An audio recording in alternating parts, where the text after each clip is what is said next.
todas as mais mulheres, bem-vindas a esta rubrica mais disponível. É um grande privilégio estar aqui a partilhar convosco neste ministério. O meu nome é Elsa Correia Pereira, eu sou socióloga de formação, trabalho numa missão evangélica chamada ABLA, vivo com a minha família em Portugal, nós temos 2 meninos, a Salomé e o Enoque, e gostava de partilhar convosco algumas dicas práticas para termos mais tempo para servir os outros, servir a nossa comunidade, a nossa igreja, aqueles que nos rodeiam, aqueles que mais precisam. Então eu gostava de começar com uma frase que li e que retrata muito bem a responsabilidade que ainda hoje está sobre nós, mulheres, em relação à família, em relação a tarefas, à casa.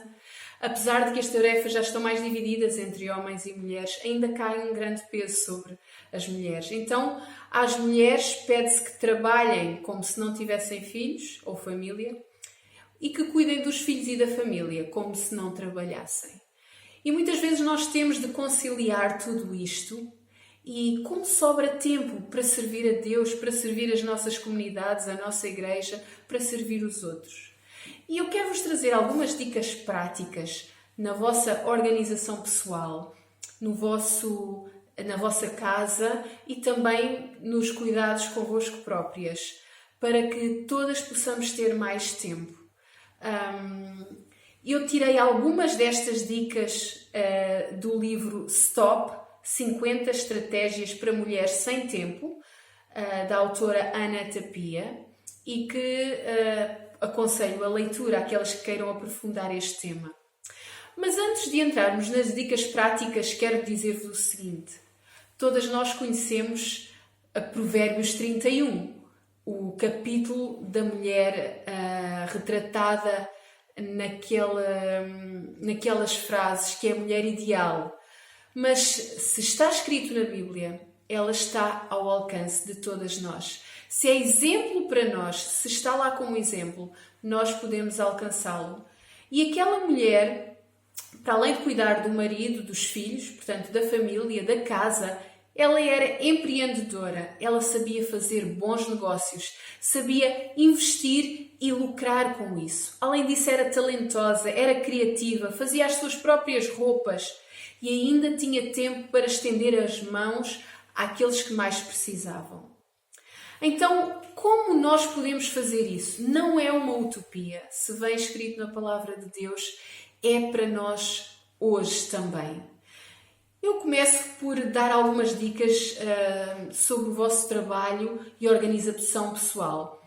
Quer trabalhem profissionalmente fora de casa, quer trabalhem em casa, quer trabalhem voluntariamente numa comunidade. Todas nós precisamos de nos organizar para ter mais tempo para o nosso propósito, para aquilo que nos anima, que nos faz levantar a cada manhã. Então, coloque limites, estabeleça horários e saiba dizer não quando é possível, quando é preciso. Depois, não adie, não protelar, ajuda-nos a concretizar as tarefas no tempo necessário. Cuide da sua apresentação em menos tempo. Por exemplo, adquira roupas que possam combinar mais facilmente umas com as outras e que possam ser usadas em várias ocasiões. Potencie a sua rede de contactos. Eu tenho uma amiga que pode ajudar nisto, eu tenho aquela conhecida que pode ajudar naquilo. Use o seu networking. Delegue tarefas noutras pessoas, se puder ser. Simplifique.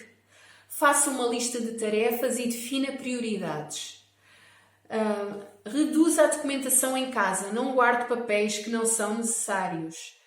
Crie um planeamento para si. Há pessoas que funcionam melhor com uma agenda escrita, outras com lembranças do telemóvel, outras com os recados afixados num placar na parede. Use o que funciona melhor para si. Utilize bem o telefone. Não aceda logo a todas as notificações e, quando é preciso, desligue-o.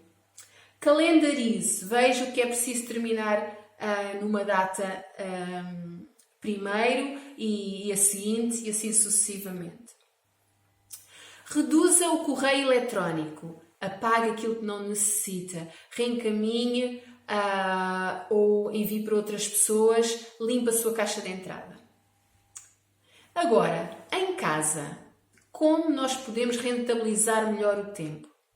Então, comece bem o dia adiantando na véspera aquilo que puder deixar feito. Por exemplo, tirar a roupa que vai vestir no dia seguinte e deixar já preparada. Mobilize a sua família para ajudá-la nas tarefas domésticas. Crie rotinas, se isso facilitar a vida. Por exemplo, segunda-feira vou ao supermercado, terça-feira coloco a roupa a lavar, na quarta-feira passo a roupa, etc. Elimine as tarefas desnecessárias. Por exemplo, em vez de ir várias vezes ao supermercado, faça uma lista e faça tudo para a lista e as compras para aquela semana. Liberte-se da acumulação. Dê uso àquele lema, menos é mais. Sejam objetos, sejam roupas, sejam livros, aquilo que já não necessita, liberte e ganhe espaço e facilite a sua casa. Depois simplifique as refeições. Veja aquilo que pode fazer com os ingredientes que tem, guarde algumas, talvez congeladas, para usar um dia que tenha menos tempo. Tire partido do frigorífico e da despensa, guardando aquilo que pode necessitar naquela semana, nos dias seguintes. Engome menos roupa, ou seja, compre tecidos mais fáceis de engomar ou que não sejam tão necessários passar. Escolha os programas de lavagem adequados na máquina. Não ponha demasiada roupa na máquina porque isso também amarrota mais a roupa. E agora, para si, cuide de si. Cuidar de nós não é um ato de egoísmo, antes pelo contrário.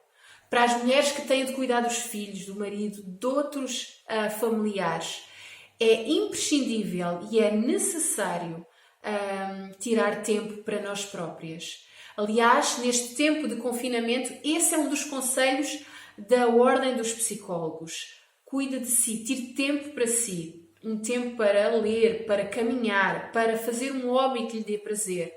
Porque ao investir em tempo para si, você vai estar a cuidar de si para poder melhor cuidar dos outros. É essencial. Tire um sono de qualidade. À noite, sem ecrãs antes de dormir, preferencialmente. Durma às horas necessárias, porque estando descansada, poderá ter mais rentabilidade no dia seguinte e nos dias seguintes. Faça cestas, se pequenas, que não tiram sono da noite, mas se ajuda a recarregar as energias. Tenha hobbies que lhe permitam descontrair, sejam trabalhos manuais, seja uma caminhada, que lhe permitam descomprimir, descontrair. E desenvolva hábitos saudáveis. Seja, por exemplo, consumir mais fruta ou vegetais, consumir menos pão, deitar mais cedo. Lembre-se, o difícil é começar, mas o início é metade de toda a ação. Este é um provérbio grego. Por último, quero desafiá-la a valorizar-se e a valorizar aquilo que faz e aquilo que tem. Deus pôs algo nas suas mãos, Deus pôs talentos, Deus deu-lhe vida, saúde, capacidades. Valorize isso que tem. E quero lembrar uma história que li também neste livro, que vos mencionei há pouco, em que dois pedreiros estão lado a lado a fazer a mesma tarefa. E um deles pergunta ao outro: "O que estás a fazer?" E ele responde-lhe: "Estou a partir pedra." E o outro diz-lhe: "Eu estou a construir uma catedral." Então nós podemos ver a nossa vida como uma sucessão de rotinas sem sentido, mas também podemos ver que estamos a fazer essas rotinas e se for de uma forma sistemática, melhor, porque teremos mais tempo disponível para construir o nosso monumento, a nossa catedral, seja ela aqui ilustrativo, claro, a nossa família, o serviço à nossa igreja, à nossa comunidade, a nossa profissão, a nossa carreira. Nós estamos a construir este monumento, esta catedral, que deixará um legado para as próximas gerações. E esta catedral não é mais, de uma forma ilustrada, claro, do que o nosso propósito. Conheça o seu propósito. Conhecer o nosso propósito, aquilo que Deus colocou nas nossas mãos para fazer, seja cuidar da família, seja um talento a usar na igreja, na nossa comunidade, com os mais carenciados, a ajudar os nossos vizinhos, seja a nossa profissão. Esse é o nosso propósito e é construir a nossa catedral. E eu quero deixar por fim 2 exemplos bíblicos. Dorcas. Veja aquilo que ela tinha na mão, uma coisa tão simples. Diz que quando ela faleceu e chamaram Pedro para orar, as viúvas mostravam-lhe as túnicas que ela tinha feito. E o que é que ela tinha na mão? Tinha uma agulha, uma coisa tão simples que ela usou para a glória de Deus. Certamente Deus colocou algo nas tuas mãos. Pergunta: o que tenho eu nas minhas mãos? E depois fica atenta e pergunta outra vez: que necessidades eu vejo? E com aquilo que tens nas tuas mãos, por mais simples que seja cozinhar, costurar, cantar, traduzir um texto, faz isso para ir suprir a necessidade que tens perto de ti, que tens à tua volta.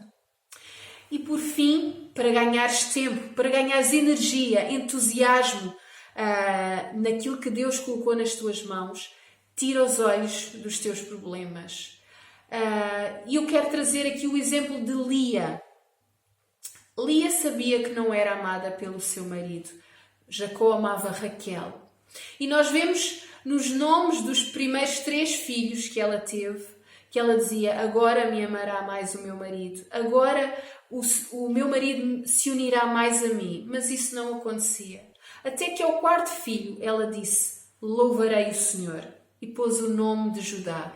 Ela tirou o foco dos seus problemas e pôs o foco no Senhor. E começou a louvá-lo e a ver que era abençoada com filhos. E foi exatamente a partir desse 4º filho, Judá, que nasceu a geração que deu origem a Jesus.